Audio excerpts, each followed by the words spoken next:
Alright, magandang hapon guys, mga kaibigan sa Hensomay Baptist Amen. So, narito po tayo ngayon at namamasdan nyo ang kaluwalhatian ng Diyos sa pamamagitan ng kanyang mga nilikha.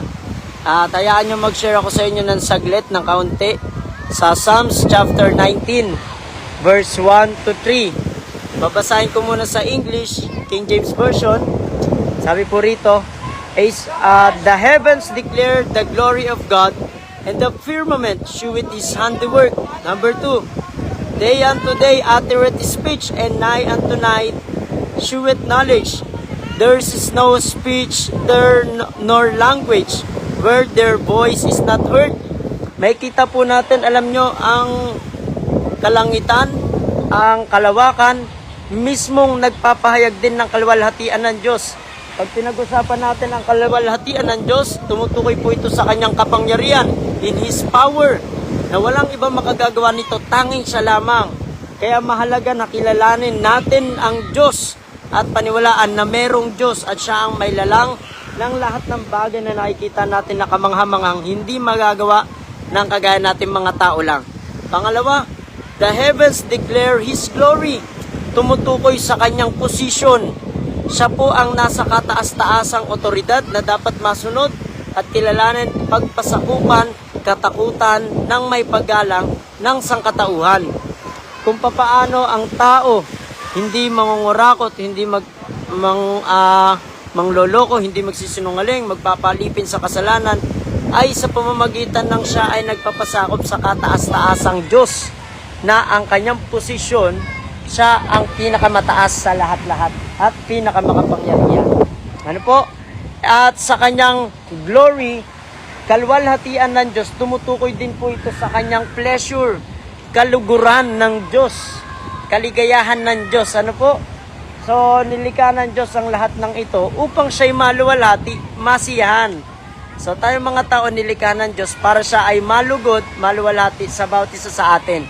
So, maluluwalhati ang Diyos. Una, kung magsisisi tayo sa ating kasalanan, tinatanggap mo siya bilang Panginoon Diyos at tagapagligtas. At kasunod nun, ikaw ay susunod sa pamumuhay ng pagbabago na ikaw ay nagpapasakop sa Kanya. Sabi po rito, ang kalangitan ay nagpapahayag ng kaluwalhatian ng Diyos at ipinakikilala ang kalawakan ng gawa ng Kanyang kamay. Sa araw-araw ay nagbabadya ng pananalita. May pangungusap ang Diyos. Tignan mo lang ang nature. At sa gabi-gabi ay nagpapakilala ng kaalaman.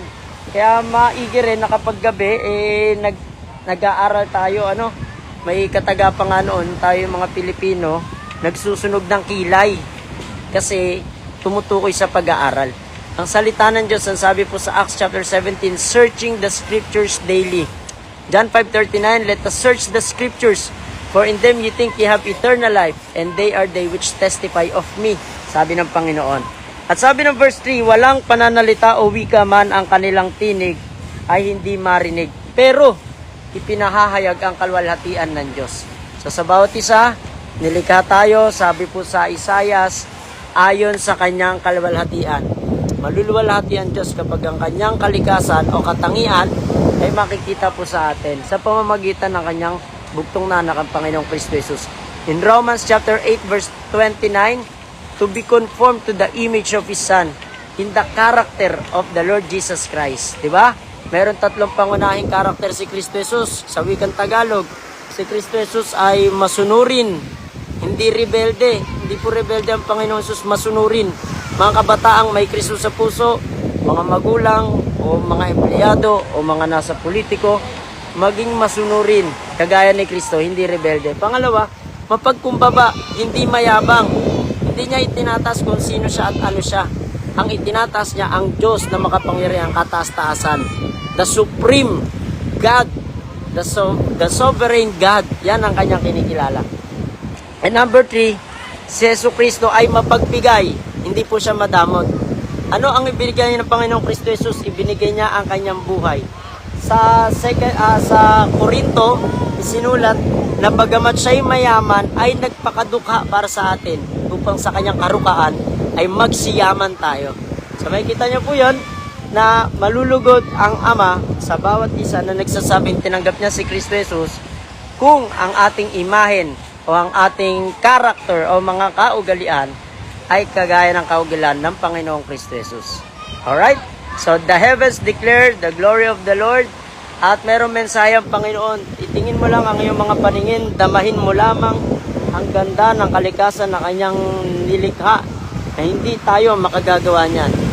At tayo po ay dumating sa realization na kilalanin natin siya, luwalatiin natin siya, paglingkuran natin siya, sambahin natin siya. Alright? So, ito po ang inyong kaibigan, Hensabay Baptist Testament. Binahagi ko po sa inyo ang Psalms chapter 19 verse 1 at hanggang 3. The heavens declare the glory of the Lord.